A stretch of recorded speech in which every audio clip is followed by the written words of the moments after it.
Sir ఇంకొక I need very useful tip if at all you have. ఏంటంటే భార్య భర్తలు ఇద్దరు ఇప్పుడు ఉద్యోగాలు చేస్తే తప్ప జీవితం నడవని పరిస్థితిలో ఉంది. అది మామూలు మిడిల్ క్లాస్ సెక్షన్ లో కానివ్వండి, హయ్యర్ ఇన్కమ్ గ్రూప్ లో కానివ్వండి. Is there any formula, financial formula, so that ఈ కుటుంబాలు సాఫీగా డబ్బు వల్ల ఇబ్బంది రాకుండా, అది లేకపోవడం వల్ల కావచ్చు, లేదా చాలా కష్టంగా డబ్బును సర్దుబాటు చేసుకునే కుటుంబాలు కావచ్చు, లేదా చాలా విరివిగా డబ్బులు వచ్చే కుటుంబాలు కావచ్చు, ఏ ఫార్ములాను అనుభవిస్తే, ఏ ఫార్ములాను ఫాలో అయితే వాళ్ళ జీవితం సాఫీగా నడవడానికి అవకాశం ఉంటుంది? సార్, ఇదివరకు ఉద్యోగం పురుష లక్షణం అనేవాడు. ఇప్పుడు స్లోగన్ మారిపోయింది, సంపాదన సంసార లక్షణం. Excellent sir. అంటే ఇద్దరు సంపాదిస్తే తప్ప ఇల్లు గడవని పరిస్థితి ఏర్పడింది. సార్, నేను ఎంకామ్ చదువుకున్నా, ఎంకామ్ దాకా కూడా 10,000 ఖర్చు కాలేదు సార్. మా అబ్బాయి 1వ తరగతికి 25,000 పైన ఖర్చు పెట్టాడు. అంటే అవసరాలు అట్లా ఉన్నాయి. ఇప్పుడు అవసరాలు పెరుగుతా ఉన్నాయి, సౌకర్యాలు పెరుగుతా ఉన్నాయి. సో మీకు గుర్తునే ఉంటది, మీ చిన్నతనంలో సైకిల్ అద్దెకి తీసుకొని ఎంత తీసేవాళ్ళు చెప్పండి? 10 పైసలు 10 పైసలు ఇచ్చేవాడు. ఇప్పుడు సైకిల్ ఎవరికైనా ఉందా? అంటే సైకిల్ అద్దెకి ఎవరైనా తీసుకుంటున్నాడా? బైక్ నార్మల్ అయిపోయింది. మా చిన్నతనంలో మా ఊళ్ళో 1-2 ల్యాండ్ ఫోన్ ఉంటాయి. ఇప్పుడు ఒక్కొక్క ఎన్ని ఫోన్లు ఉన్నాయి? అంటే ధరలు పెరుగుతామని సౌకర్యాలు పెరగటం వల్ల ఇదివరకు 1,000-500 రూపాయలతో హ్యాపీగా గడిపేవాళ్ళు.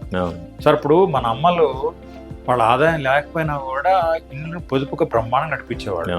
కారణం ఏంటంటే ఇదివరకు ఇన్ని సౌకర్యాలు లేవు కదా. ఇప్పుడు సౌకర్యాలు ఉండటం వల్ల డబ్బులు ఎక్కువ అవసరం వస్తుంది. సో హౌ టు డివైడ్ చేయొచ్చు, ఎట్లా డబ్బుని ఎట్లా డివైడ్ చేయొచ్చు, అందుకే సంపాదన వస్తుంది మా ఇద్దరికి? అంటే ఫస్ట్ థింగ్ ఏంటంటే ఇద్దరు సంపాదించడం అవసరం అనేది గుర్తించాలి. ఒకటి గుర్తించిన తర్వాత ఇందాక చెప్పినట్టుగా సార్, సంపాదిస్తే చాలా సార్. మీరు సంపాదిస్తే రోజుకి ఎన్ని గంటలు కష్టపడగలరు? 8 hours 10 hours. కానీ నేను ఒక ఎగ్జాంపుల్ కూడా చెప్తాను. తిరుపతి వెంకటేశ్వర స్వామి భార్య ఎవరు? లక్ష్మీదేవి. ఆయన 24 గంటలు నిలబడి సంపాదిస్తున్నాడు. ఆయనకు అప్పించిన కుబేరుడు మాత్రం నిలబడి కూర్చొని పడుకొని నిద్రపోతు కూడా సంపాదిస్తున్నాడు. సో మనం కుబేరులో సంపాదించాలా, తిరుపతి వెంకటేశ్వర నిలబడి సంపాదించాలా?